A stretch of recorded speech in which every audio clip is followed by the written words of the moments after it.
नमस्कार विद्यार्थियों, मोहरी देवी तापड़िया कन्या महाविद्यालय जसवंतगढ़ के यूट्यूब चैनल पर मैं प्रवक्ता मृत्युंजय खींची एक बार पुनः आपका हार्दिक स्वागत करता हूं।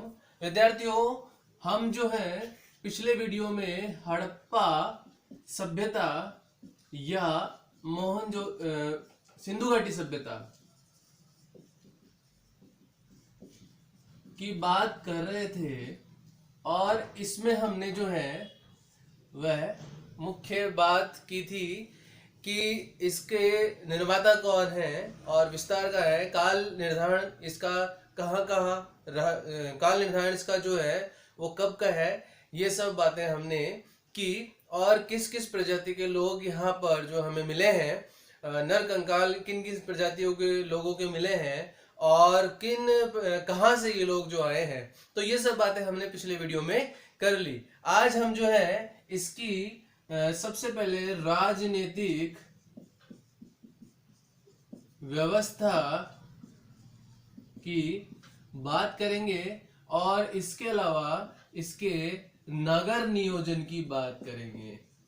नगर नियोजन या भवन निर्माण की बात करते हैं तो मैंने आपको पिछले वीडियो में ही बताया था कि यहां से हमें जो है सुव्यवस्थित नगर नियोजन कैसा सुव्यवस्थित मिला है, अर्थात शहर बसे हुए मिले हैं और शहरों में भी जो भवन निर्माण है वह जाल पद्धति के अनुसार, अगर इसी को दूसरे शब्दों में कहेंगे ग्रिड पैटर्न पर जो है भवन निर्माण देखने को मिला है। और अगर बात करते हैं तो सिंधु घाटी सभ्यता में भवन जो है वह ईंट के मिले हैं, कुछ स्थलों पर कच्ची ईंट के, कुछ स्थलों पर पक्की ईंट के।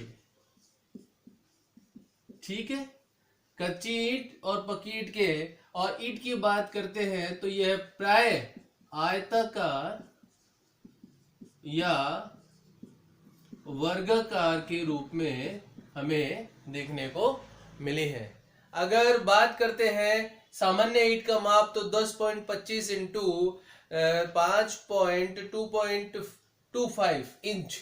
ठीक है, अगर एक सामान्य ईंट की बात करते हैं, सामान्य ईंट जो है वो 10 गुणा 5 गुणा 2.5 इंच की हमें देखने को मिली है।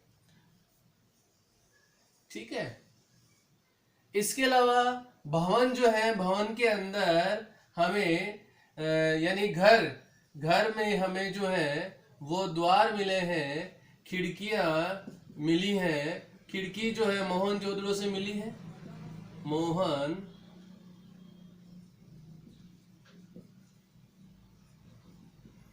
ठीक है। और ये जो है ये कहां, पश्चिम भाग में यानी कि पीछे की ओर खुल रहे हैं, मुख्य राजमार्ग पर न खुलकर मुख्य राजमार्ग पर नहीं खुलते हैं। ठीक है, इसके अलावा हमें जो है वो भवन के अंदर छत भी मिली है। भवन के अंदर हमें जो है वो आंगन मिले हैं।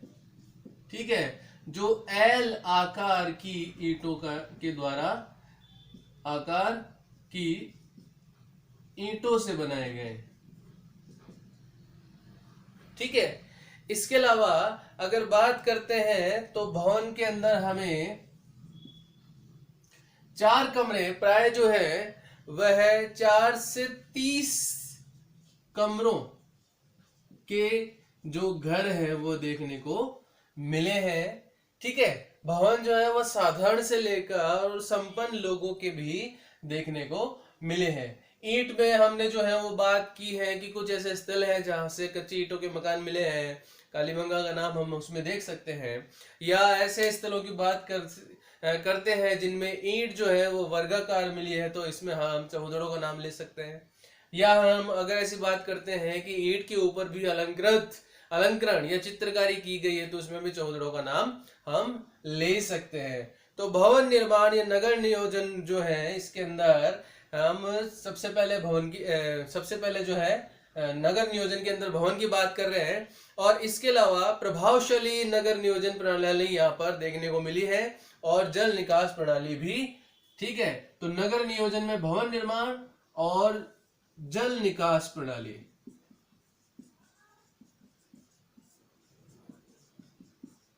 वो भी सुव्यवस्थित देखने को मिली है। सुव्यवस्थित से बात करेंगे तो निकास, जल का जो निकास है वो नालियों के माध्यम से है, और ये नालियां जो है वो प्राय ईंटों की बनी है, ईंटों से निर्मित है। ठीक है, इन नालियों के ऊपर जो है वो पत्थर के ढक्कन लगाए हुए हैं, पत्थर से इन्हें ढका गया है। और जो है नालियों का निकास जो है वह है शहर के बाहर है।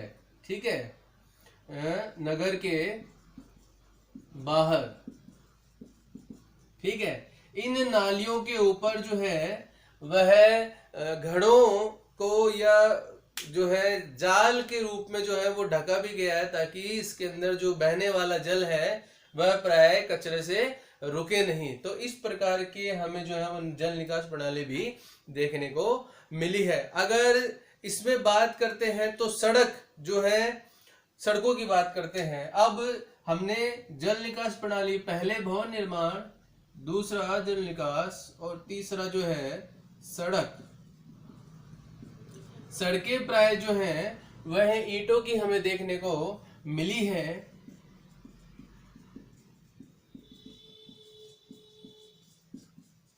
और जो है 90 डिग्री या समकोण पर एक दूसरे को काट रही है।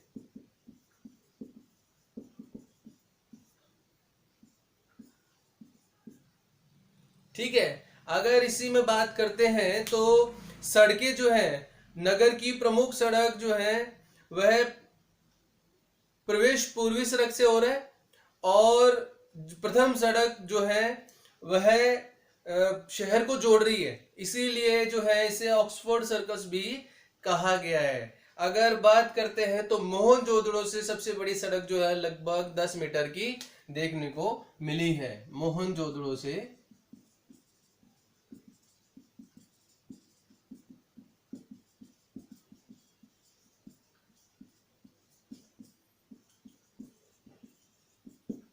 ठीक है, तो विद्यार्थियों जो है सड़कें जो है लंबी चौड़ी वो एक दूसरे को समकोण पर काट रही है, और आधुनिक व्यवसाय शैली में जो है वह घर बने हुए हैं, ये हमें इसमें देखने को मिलता है। अगर बात करते हैं तो सड़क भी जो है वो पकी हुई ईंटों से बनाई गई है। इसी के अंदर हमने जो है वह ये बात की थी कि कुछ ऐसे शहर हैं जहां पर सड़कें एक दूसरे को समकोण पर नहीं काट रही हैं, तो इसमें हमने जो है बनावली का नाम लिया था। ठीक है, अगर बात करते हैं राजनीतिक व्यवस्था की, तो उम्मीद करता हूं आपको जो है, अगर इसके नगर नियोजन की बात करेंगे तो ये चीजें मुझे मुख्य रूप में आपको बतानी है। ठीक है, और इसके अलावा यह भी देख सकते हैं कि घरों के अंदर जो है वो प्राय कुएं देखने को मिले हैं, चबूतरे देखने को मिले हैं। चबूतरे में जो है कुछ ऐसे स्थल है जहां पर चबूतरे में अन्न के दाने मिले हैं, जो ओखली के रूप में जो वहां पर अन्न जो है वो पीसा गया है। इस प्रकार की चीजें भी देखने को मिली हैं। कमरे जो है वो प्राय 4 से 30 के करीबन मिले हैं। घरों के अंदर स्नानागार या शौचालय के साक्ष्य भी मिले हैं। और इसके अलावा जो है हम बात करते हैं भवन निर्माण में, तो हमने पिछले वीडियो में ये पढ़ लिया है कि सबसे बड़ी इमारत के रूप में सिंधु घाटी या हड़प्पा सभ्यता में अन्नागार को देखते हैं। और अन्नागार जो विशेष रूप में मोहनजोदड़ो या हड़प्पा से जो है वो देखने को मिले हैं। ठीक है, अन्नागार सबसे बड़ी इमारत के रूप में देखने को मिले हैं। इसके अलावा यहाँ जो घर है वो व्यवस्थित रूप में छह छह के, जैसे हड़प्पा की हमने बात की थी तो हमने बताया था कि छह छह की प्राय जो कतार में हमें देखने को मिले हैं। तो यह जो है सामान्य सामान्य प्रश्न जो इसमें से पूछते हैं मैंने आपको बता दिया। अब राजनीतिक व्यवस्था की बात करते हैं।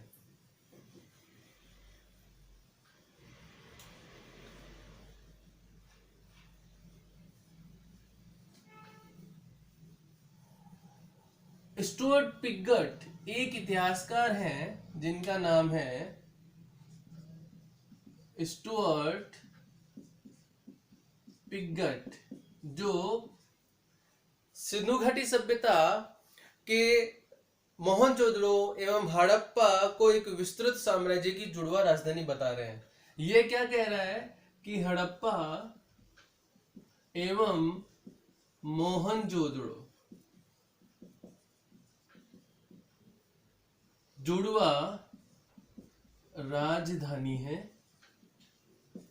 एक विस्तृत साम्राज्य की, एक विस्तृत साम्राज्य की। तो विस्तृत साम्राज्य की बात हमने की है कि जो है इतना बड़ा विस्तार है सिंधु घाटी सभ्यता का, और पाकिस्तान, अफगानिस्तान और जो है भारत में जो है इनके लगभग 1500 के करीबन स्थल मिले हैं। और भारत में भी कश्मीर से लेकर महाराष्ट्र में, कश्मीर में मांडा और महाराष्ट्र में दाइमाबाद, इधर जो है पूर्व में आलमगीरपुर मेरठ में, और पश्चिम में जो है वो सुतका इंदौर, तो बहुत ही बड़ा क्षेत्रफल को कवर करते हैं।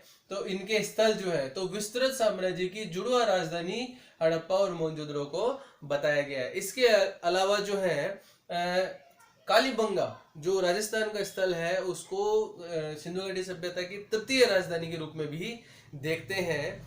अगर बात करते हैं तो एक इतिहासकार व्हीलर है ने अनुसार हड़प्पा सभ्यता में मध्यम वर्गीय जनतांत्रिक व्यवस्था देखने को मिली है। मॉर्टिमर व्हीलर ये कह रहे हैं कि यहाँ से जनतांत्रिक व्यवस्था देखने को मिली है। देखो विद्यार्थियों, हमने पिछले टॉपिक में बात की थी कि यहाँ से जो है वो दुर्ग के साक्ष्य तो मिले हैं। अगर बात करते हैं तो दुर्ग के साक्ष्य मिल रहे हैं। अब जब दुर्ग के साक्ष्य मिल रहे हैं तो किसी व्यक्ति के द्वारा शासन किए जाने की जानकारी हमें मिलनी चाहिए, लेकिन इस दुर्ग के अंदर रहने वाले व्यक्ति को जो है वो मुखिया कहा है, ना कि जो है राजा। तो इस प्रकार जो है जब व्यवस्था की बात करेंगे तो व्यवस्था जो है वो जनतांत्रिक यानी प्रजा के द्वारा अपने मुखिया का चयन अपने शासन के लिए किया जाता रहा होगा, ये जानकारी मिलती है। इसके अलावा हंटर ने जो है मोहनजोदड़ो का शासन राजतंत्रात्मक न होकर जनतांत्रात्मक कहा है। तो यही बात जो है जो मॉर्टिमर व्हीलर ने कही है, यही बात इसका समर्थन जो है वो हंटर ने किया है। इसीलिए हम इस बिंदु को इतने बड़े रूप में नहीं विस्तृत करके नहीं बता सकते। क्यों? क्योंकि हमें जो है यहाँ से किसी भी शासक के अवशेष नहीं मिल रहे हैं। जो भी ये अवशेष मिल रहे हैं, दुर्ग के अवशेष जो मिल रहे हैं, वो एक मुखिया के रहने के स्थान के रूप में ही देखने को मिल रहे हैं। मैके के अनुसार मोहनजोदड़ो का शासन एक प्रतिनिधि शासन के हाथ में था। तो इस प्रकार जो है चूंकि ये लोग जो है वो व्यापार वाणिज्य जो है प्रधान समुदाय के रूप में हमें मिले हैं, तो इसके अंदर जो मुखिया है ये व्यापार का मुखिया भी हो सकता है, ये हम जानकारी रखते हैं।